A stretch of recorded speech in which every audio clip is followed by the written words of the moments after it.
So good morning, everybody. I know you're here to talk about music, but the superset of music is sound, and I think it's good to spend a few minutes at the beginning of the day just considering that superset, because sound affects all of us.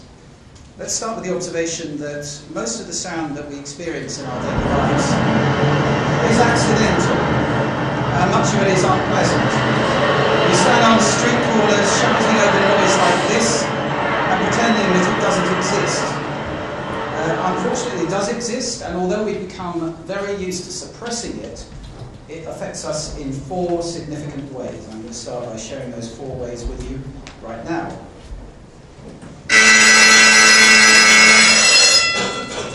The first way is physiological. I've just given you a little shot of cortisol. I hope your alarm this morning didn't sound anything like that, because it's not very good for you to have cortisol shots like that all the time. Sound affects you physiologically all the time.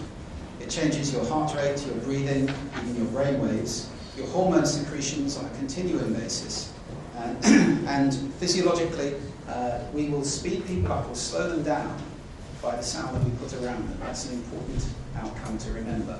It's not just nasty sudden sounds like that affect you. If I put on this sound of surf with a frequency of roughly 12 cycles per minute, around the same as a sleeping human being's breathing cycle, it's a sound that naturally calms and slows your heart rate down again. So that's the first way sound affects us. Second, psychologically. This piece of music isn't going to make you feel happy. It wasn't designed to make you feel happy. Music is a very, very good conveyor of emotion. It's what Manfred Klein's calls an ascentic form. Packs a lot of emotion in. Music's not the only one though. Lots of sounds will change our emotions. Birdsong, for example, although many people aren't conscious of this, will make many people feel relaxed and secure, because we've learned over hundreds of thousands of years of evolution that when the birds are singing, things are safe. It's when they stop that we need to be worrying, because that means there's a predator around. Incidentally, birdsong also makes people a little bit more alert because it's nature's alarm clock. So it's quite a good sound to work to. Third way sound affects us is cognitively. So you can't understand 2 people talking at the same time, or in this case, 1 person talking twice. Actually, we have bandwidth for about 1.6 people talking at the same time. Our ability to process audio is restricted by a very small space. You know, the brain is a massive storage mechanism, but in terms of processing input, the input-output is very small for audio. Which means that if you work in an office that sounds like this, it has a pretty devastating effect on your productivity. And I have firstly 2 small gifts here. I'm going to put a number up on the screen next, which is the percentage drop in productivity for knowledge workers in noisy offices. And this copy of my book goes to the person who guesses that percentage closest. So anybody want to have a guess?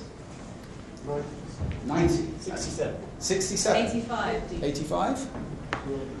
Any others? 38. 38? Okay.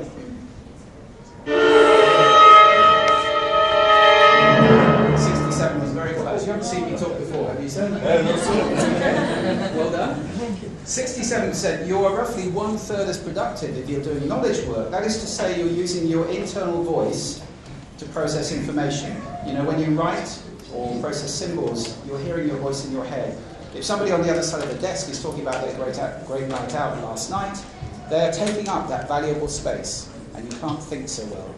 We need quiet working space in every office in the country, and unfortunately it doesn't exist in many of them. The fourth way sound affects us is behaviourally. So with all that other stuff going on, it would be amazing if sound didn't change our behaviour. Just ask yourself, is this person going to drive at a steady 28 miles per hour? I don't think so. We've all felt that. The music's pumping, the foot goes down, the adrenaline rush. Sound changes our behaviour in lots and lots of different ways. Fundamentally, if there's an unpleasant sound around, we try to move away from it. So if I put this sound on and left it for the next 10 or 15 minutes, quite a few of you would be leaving the room. It's natural, although a lot of the time we're not unconscious of that. And in retail situations, and I don't know if there are any clients here who are in retail, there is a devastating effect on retail sales because bad sound absolutely savages, dwell time. I have another little gift, which is a copy of our lovely Mood Sonic CD set, sound to help you relax, think or energize, for the person who guesses this percentage drop, the drop in retail sales resulting from inappropriate soundscapes. 90. 90? Yeah.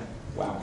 Any other guesses? 65. 66? 35. 35? 77. 77? 35. Let's have a look.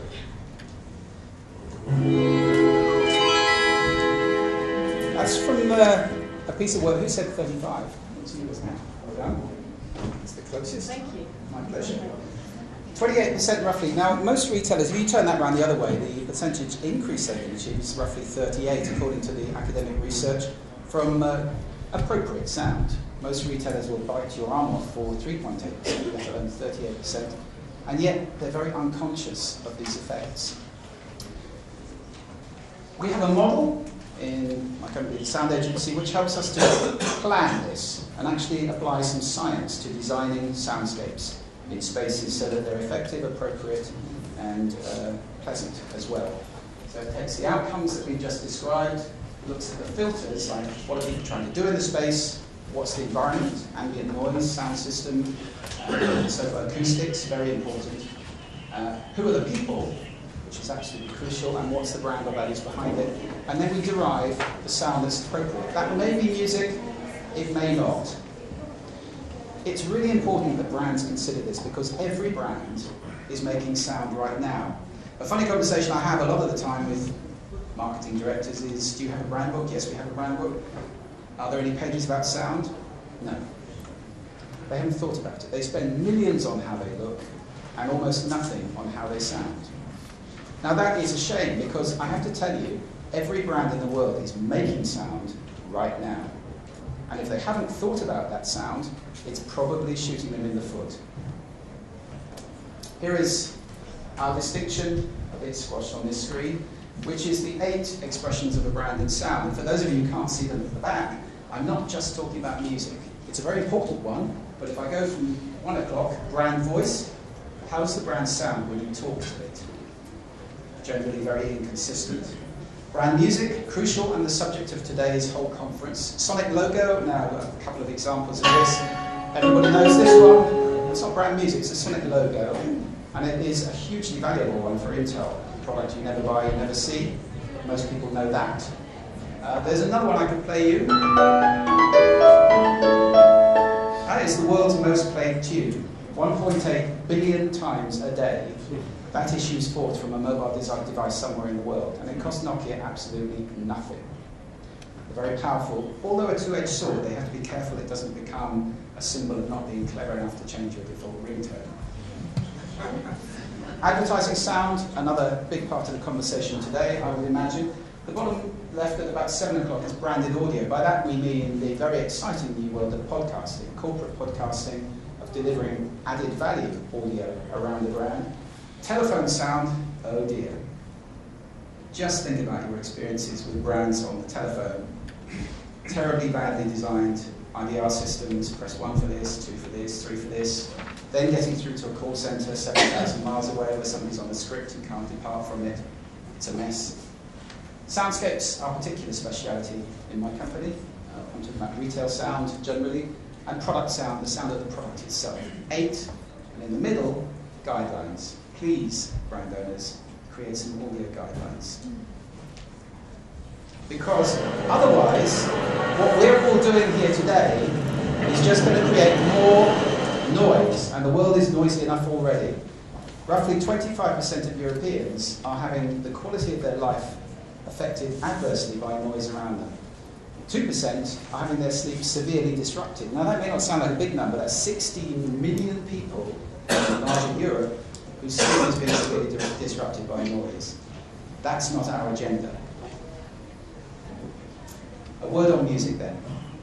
Music is a very, very powerful form of sound, possibly the most powerful. There are 2 reasons for this. One, it's extremely associative. You associate music very quickly. And secondly, it's very recognizable. I mean, that was 1 second of music, and anybody over about 30 will know. I mean, I talk to younger audiences sometimes, I just get blank looks. But I hope most of you would have recognised that. And certainly, I think all of you will recognise that and associate it with something. That's a 1 second piece of music. So it's immensely powerful. You know what they say, Spider-Man, with great power comes great responsibility. So let's not abuse it. And music is absolutely not a veneer. Not to be smeared everywhere.